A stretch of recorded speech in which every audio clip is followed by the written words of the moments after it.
Remember when garden tractors were built like tanks and lasted forever? The 1960s gave us some of the most legendary machines ever to grace American backyards. From John Deere's game-changing debut to International Harvester's powerhouse Cub Cadets, these weren't just lawnmowers, they were serious tools that could handle anything you threw at them. Let's take a trip back to when quality meant something and explore 10 incredible garden tractors from the 1960s that we desperately want back.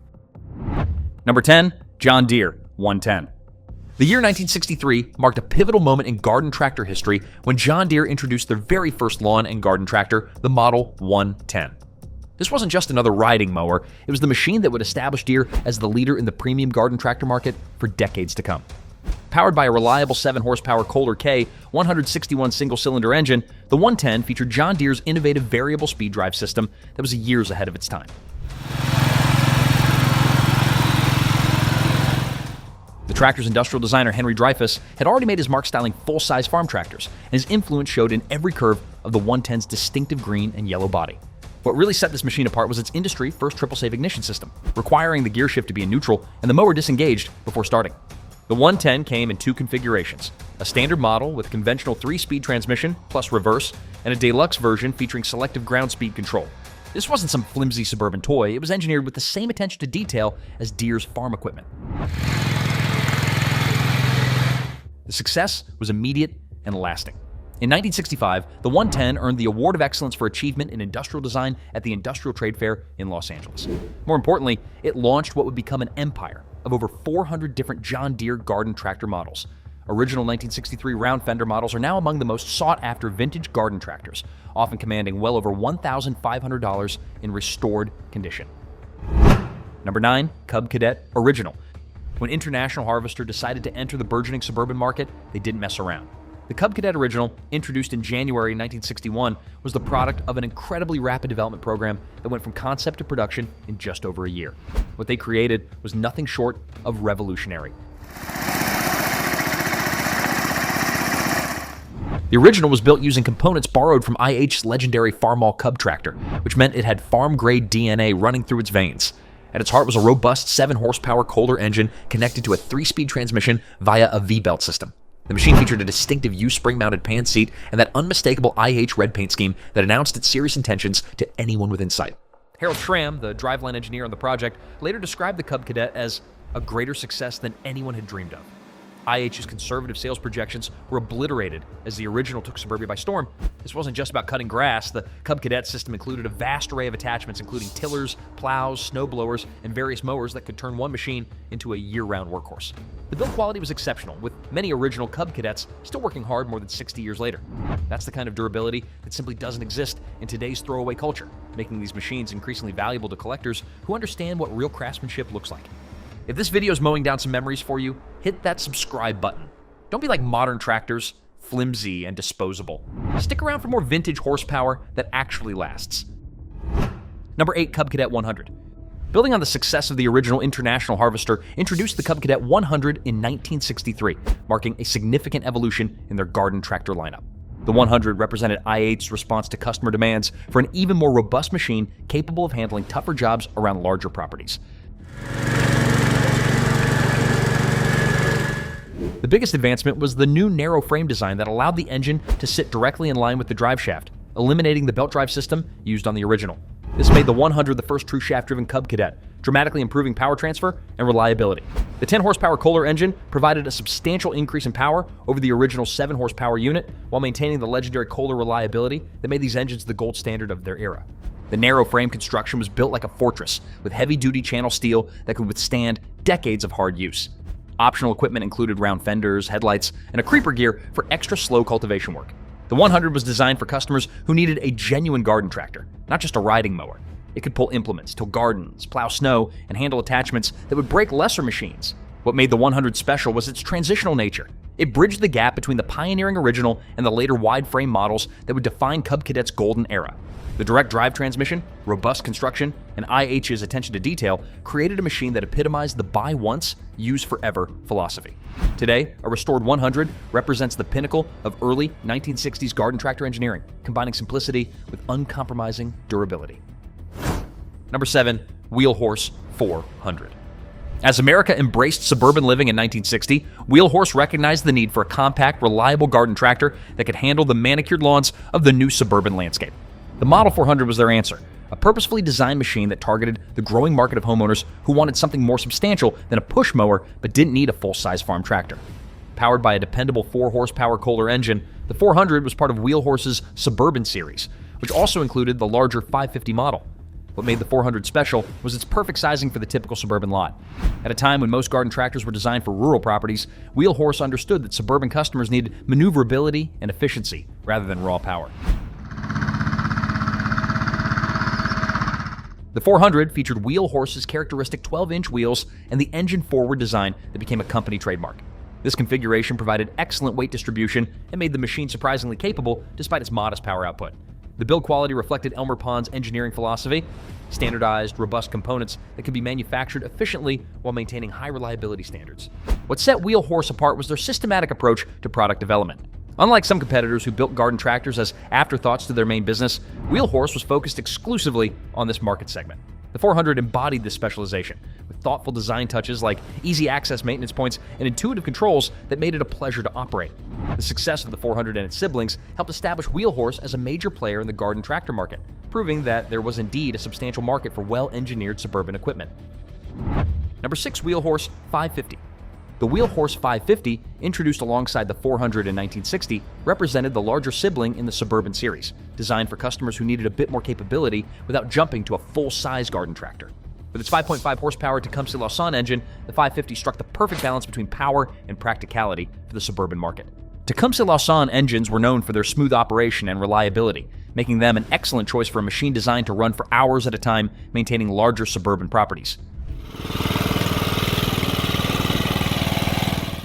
The additional horsepower over the 400 made the 550 capable of handling wider mowing decks and more demanding terrain while still maintaining the compact footprint that suburban customers demanded. The 550 featured the same thoughtful engineering that characterized all Wheelhorse products of this era. The engine placement, steering geometry, and overall balance were carefully optimized to provide stable operation even when working on slopes or uneven terrain. The machine's 12-inch wheels became a Wheelhorse signature, providing excellent ground clearance while maintaining a low center of gravity. What made the 550 particularly appealing was its expandability. Wheelhorse offered a comprehensive range of attachments that could transform the 550 from a simple mowing machine into a versatile grounds maintenance tool. Snowblowers, tillers, and various cutting attachments were all available, making the 550 a genuine four-season machine. This versatility, combined with Wheelhorse's reputation for quality construction, made the 550 a favorite among customers who understood the value of buying once and using for decades. The success of the Suburban series helped establish the template for what a suburban garden tractor should be. Number 5. Wheelhorse 953.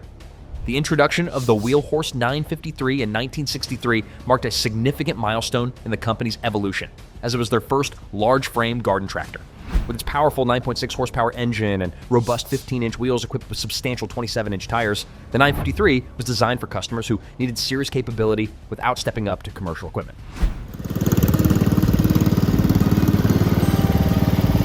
The 953 represented Wheelhorse's recognition that the garden tractor market was maturing and diversifying. While their Suburban series served the typical homeowner market perfectly, there was a growing demand for machines that could handle larger properties, more demanding terrain, and heavier implements. The 953 was their answer to this market segment.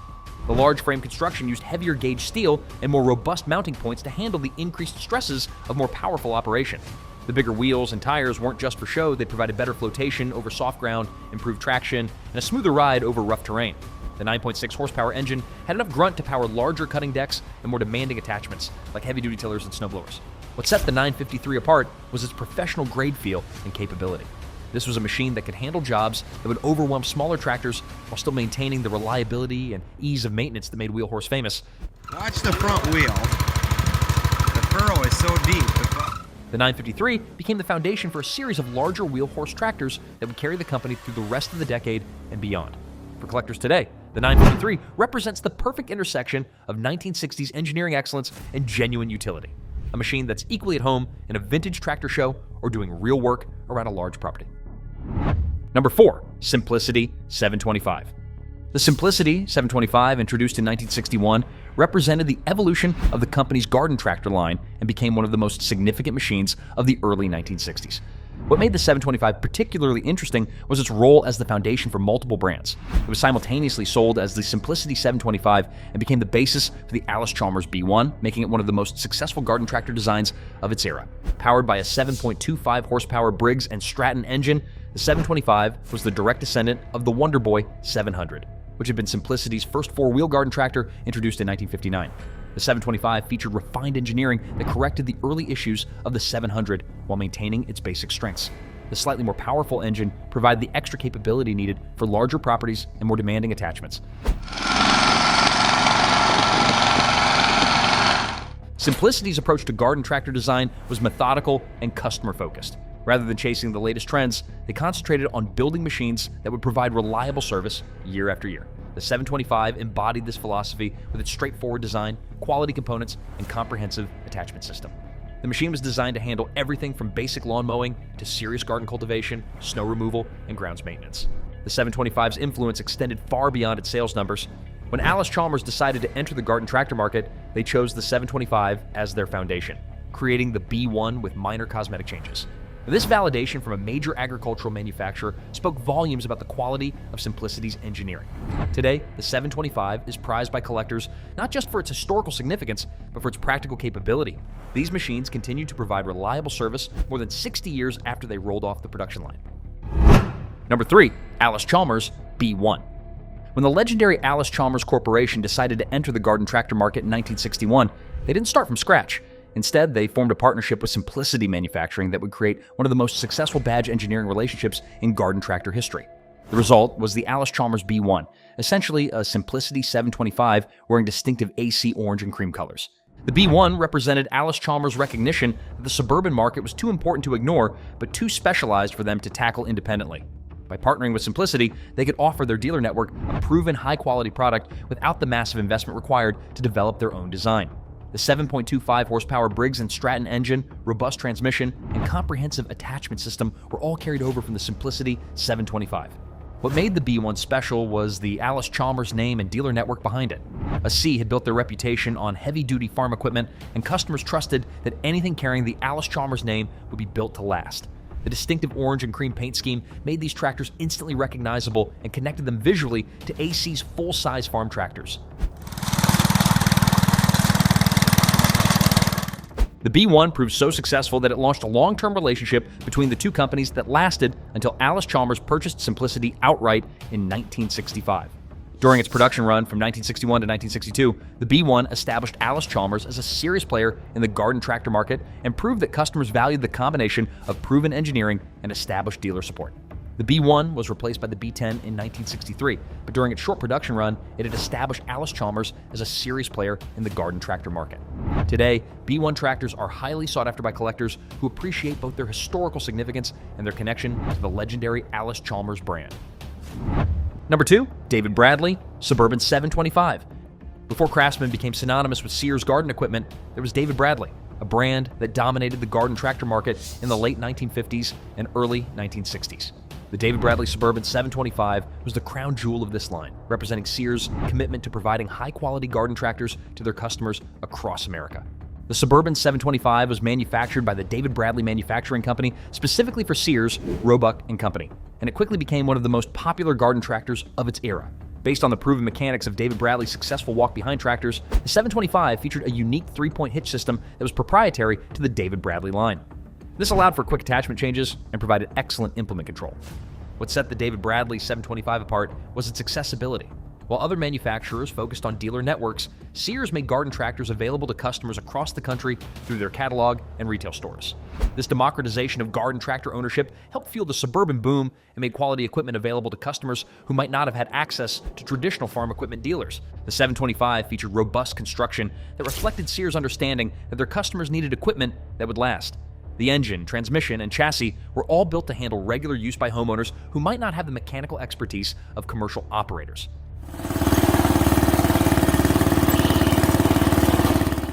This meant over-engineering critical components and using proven, reliable systems throughout. David Bradley became the world's largest manufacturer of garden tractors during this period, a testament to both the quality of their products and the effectiveness of Sears' distribution network. Today, David Bradley tractors are prized by collectors for their historical significance and their representation of an era when American manufacturing excellence was available to everyone. Number 1. Gravely 430. By the late 1960s, Gravely was already a household name in outdoor power equipment, thanks to their legendary two-wheel tractors that had dominated since 1916. But as demand for more versatile ride-on machines grew, Gravely responded with the introduction of the 430 in 1967, part of their innovative four-wheel tractor lineup. This marked a major evolution for a company whose roots were firmly planted in walk-behind designs. What made the Gravely 430 stand out was its rugged rear engine layout, an unconventional design that quickly became a Gravely trademark. Powered by a rock-solid 12-horsepower Kohler or Onan engine, the rear-mounted setup provided excellent weight distribution, especially when handling heavy attachments or tackling steep hillsides where front-engine tractors would falter. This wasn't just quirky engineering, it was a purpose-built solution for real-world challenges. Gravely's attachment system was nothing short of revolutionary for the time. With quick connect implements that required no tools, the 430 could seamlessly transform from a mower to a snowblower, tiller, blade, or any number of other workhorse tools in minutes. These machines were massively overbuilt, with industrial-grade drivetrains and all-gear, shaft-driven transmissions designed to take decades of punishment without flinching. The 430 represents the sweet spot in Gravely's transition from walk-behind machines to four-wheel workhorses. It carried all the durability and reliability the brand was known for, while giving homeowners and landscapers the convenience of a ride-on platform. These tractors became the backbone for thousands of properties across the country, and for collectors today, finding a well-preserved 430 is like striking gold. It's a lasting testament to a time when American equipment was engineered to outlast its owners, and often did. These 10 garden tractors represent a golden age when American manufacturers built equipment to last lifetimes, not just warranty periods. Each machine on this list embodies the engineering excellence, quality materials, and attention to detail that made the 1960s the defining decade for garden tractors. From John Deere's innovative debut to Gravely's perfected walk-behind design, these weren't just lawn mowers, they were serious tools built by serious companies for customers who demanded the best. What we wouldn't give to have that level of quality and durability available today. These machines didn't just cut grass, they became part of families, passed down through generations, and still working decades later. If you found this trip down memory lane as fascinating as we did, smash that subscribe button and hit the notification bell. We got plenty more vintage iron waiting to share with fellow enthusiasts who appreciate when craftsmanship really meant something.